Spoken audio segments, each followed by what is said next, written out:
and welcome to Neverwinter with Aragon. So we can finally gain access to the new Sharandar gear.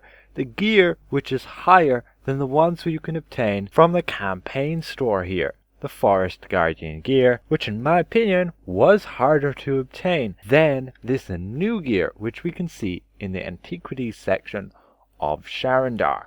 This new gear, and you can see I have obtained nearly all of it, just 6 pieces missing. First of all, I'd like to give a very special thank you to all of these channel members. They really help to keep my channel going. Now, a very easy way to obtain all of this gear is you're going to have to queue up to the Vault of Stars. So you're going to have to at least hit the minimum item level and have grinded out the first Iron Tooth part all the way to 225 and completed that quest to be able to even access the dungeon. Once you've done so, you'll be able to queue up to Vault of Stars. You can do so in private, and you want to make sure you select it on hardcore mode. And this what might cause it a bit more challenging for some groups, as if you die, then you completely have to reset and start over. Now the fortunate thing is you do not have to go through the entire dungeon. You don't even have to go and fight the first boss. You literally have to just kill the first group of mobs, then you enter into the portal and you have this arena type place where you just have to wait a period of time and killing the waves of mobs that come.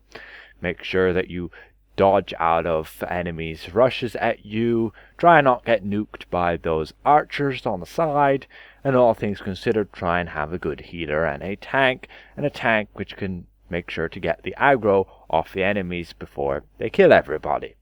Once you've finished clearing that area, you then go through the portal and you're in your first area here where you descend down the hill, kill the enemies there, and once you've done so, then those plants, the barrier, will fall away and you'll enter into the second area. You kill all the enemies here. This time you'll have 2 of those corpse flowers. Once you've killed everything, you'll see the third barrier will descend, but don't advance toward it.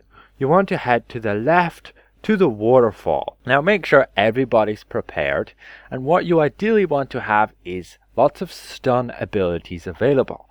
Like the Storyteller journals are great for this. They have a large area and a 4.5 second stun duration. The key thing here is to get those mobs disabled, because those mobs can pack a punch. Even your tank can die if he's not ready or those mobs aren't stunned. Anyway, you kill all the mobs and then it's pretty easy from there. You just have this tree guy who you just have to beat up and kill. Nothing special about him. He doesn't really do any damage. Just takes a matter of time. You whittle down his HP and he's dead. And once he's dead, this is when you get your loot. You have a chance to drop this new Sharandar gear from the antiquities. As you can see, we obtained the headpiece there, the Midnight Cowl. Now you can obtain all of this gear. And fortunately, you can obtain it all from that very first boss. If you wish to go and continue on the dungeon, there are in fact 2 other locations where you can also beat those mini bosses and get this gear. But why bother do so when you can simply farm out this first mini boss? Now you're going to have to make sure to take advantage of this now, as potentially Cryptic Studios might make it harder to obtain this gear by, let's say, limiting these certain sets to certain bosses. Additionally, with these enemies, you shall notice that these reagents will appear. The first boss will drop the Petrified Root Band, and this is a relic to restore and acquire the rings of air and darkness. Now, those are a long shot away from a lot of you guys, as you're going to have to complete the hardcore dungeon with defeating all of the mini bosses, like at least 20-30 times if you're unlucky, to obtain these reagents from all of the mini bosses. I believe you have one at the end, but I'm not exactly sure on that. I will make a clarification video on how actually to obtain those rings when I obtain one myself. And then we'll go over it, of course, and see whether it's actually worth the grind. Currently, I've heard wind that the Ring of Darkness is really good. It does a lot of damage, potentially more damage than players would like, because yeah, if it's dealing more than 20% of an average player's damage, it's a bit excessive and makes the game less skillful. So that's pretty much the situation right now. We can grind out all this antiquity gear very easily, and I highly recommend you go and do so, as it's currently the highest item level gear which you can get in the game right now. 1525. 25 item level higher than the stuff we get from the Vault of Stars from actually killing the bosses and your gated weekly. Now, this gear is mainly good for just supports, so tanks and healers.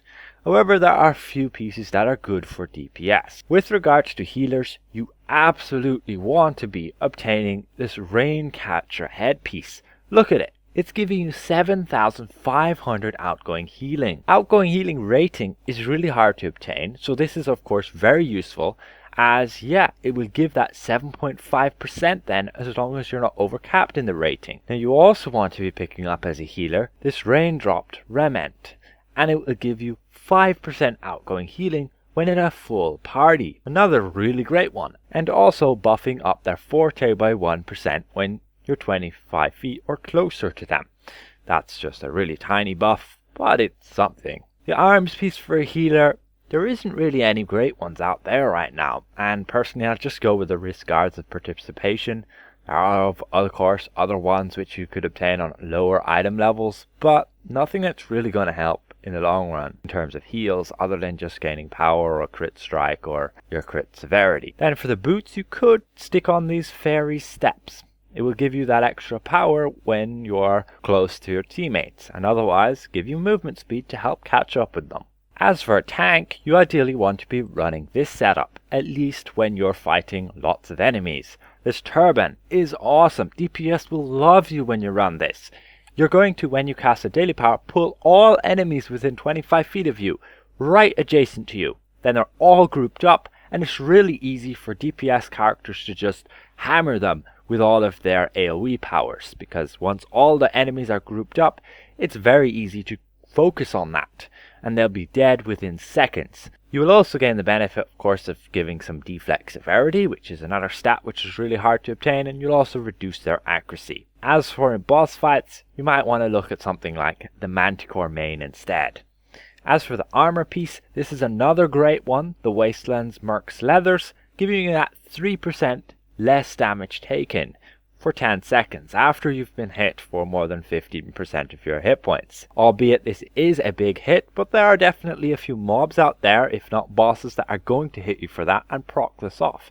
Taking less damage is definitely something you want as a tank, and it could potentially beat the armor that we could get from the Vault of Stars, from those last boss, the Forest Guardian Restoration Scale Mail. This one which gave you the awareness, albeit this is a lot of awareness, 7.5% if you can make use of all the rating. So it's up to you. If you can obtain the rating somewhere else, then this will help you with more survivability. Then for the armor piece, you definitely want this one. It's better than, let's say, what we've had before, which were those shielded Defender Vambraces. They both gonna give you this damage resistance, so that's great, and they give it to you with the exact same effect of when you strike people, you'll gain that control bonus, but when you're hit, that turns into damage resistance. So it's really neat there. And for the feet, you could look at running the Slips of the Rain. However, I highly recommend running with what I'm currently using, these Wisps of the Shadow Demon.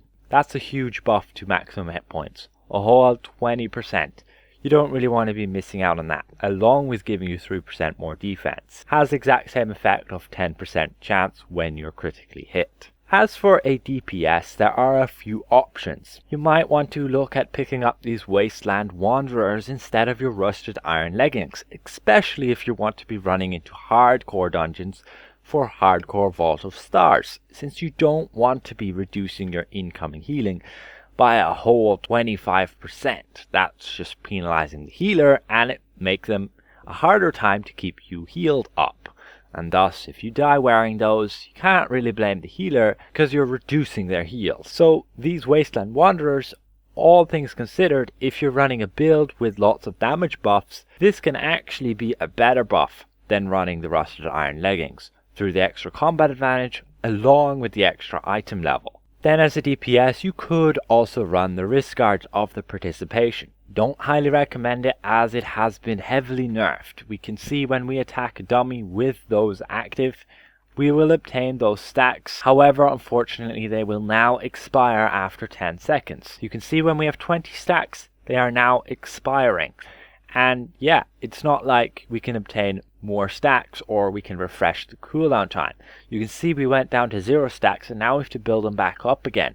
And then once it hits 20, they cool down again. So it's kind of an unreliable source of power rating. And in my opinion, you're definitely going to be better off with something that's going to give you more of a permanent buff, like 3% damage to your encounter powers. Things like that is generally a lot better. Also on a DPS, you might want to look up picking this Midnight Cuirass. It's better than most other chest pieces out there, but absolutely not as good as your Bone Devil's Ribcage. So if you don't have your Bone Devil's Ribcage, you might want to consider picking this up. Enemies that are not facing you as a DPS, that should be most of the time when you're running with a decent tank. Also as a DPS, you could potentially look at running the Red Cap's Cap, giving you that extra power rating and move speed, maxing out at 5 stacks. So that's pretty much all of that new Sharandar gear and how to obtain it, and my 2 cents on what pieces you should be using on what roles. Hopefully this is somewhat helpful to you guys, and if it was, consider leaving the video a like, and if you're new around here, consider subscribing, and we'll see you guys around. Goodbye for now.